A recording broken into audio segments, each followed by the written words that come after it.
Kryetari i Partisë Demokratike Sali Berisha ka kërkuar dorëheqjen e kryeministrit Edi Rama, pasi sipas tij, ai po bllokon kërkesën për heqjen e imunitetit të ish-ministres Belinda Balluku. Gjatë fjalës së tij nga selia e PD-s, Berisha tha se Rama po qëndror sërish në pushtet, tërësisht mbi krimin, drogën dhe vjedhjen e shqiptarëve, në kundërshtim me kushtetutën dhe në kundërshtim me ligjet e vendit, vetëm për të mbrojtur veten e tij.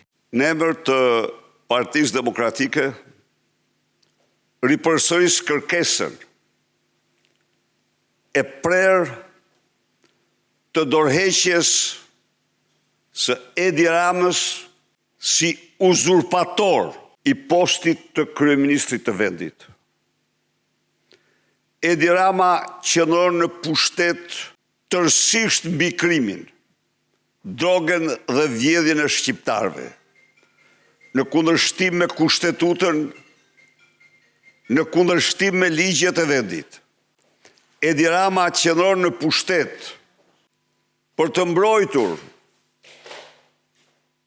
vjedhjet e qindra dhe miliarda eurove të shqiptarëve.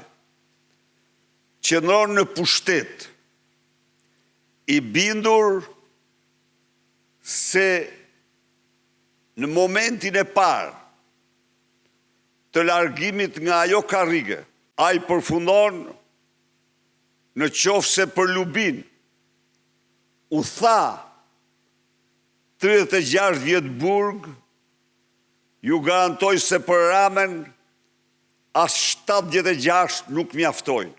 Berisha vijoi mëtej, duke paralajmëruar edhe protestën e radhës në ditën që do të paraqitet kërkesa në parlament për heqjen e imunitetit të Ballukut. Por shqiptarët nuk do lejojnë kurrë që fati i tyre të shkelmohet edhe kësaj here siç u shkelmuan nga Enver Hoxha për 46 vite. Ndaj dhe ftesa ime për mbar qytetar shqiptar, ditën që do paraqitet kërkesa në parlament, që të gjithë para parlamentit, për të mbrojtur kushtetutën, ligjin, dinjitetin kombëtar, për të mbrojtur shtetin ligjor, shtetin e drejtës. Me vendimin e tij me këtë mënyrë siç ka ecë, de facto Edi Rama asgjëson drejtësinë. Askush nuk e mbështet atë në këtë rrugë, por askush nuk do vi ta heqë atë me përleckash nga zyra e kryeministrit. Është detyra jonë, është misioni ynë, misioni i qytetarëve shqiptarë.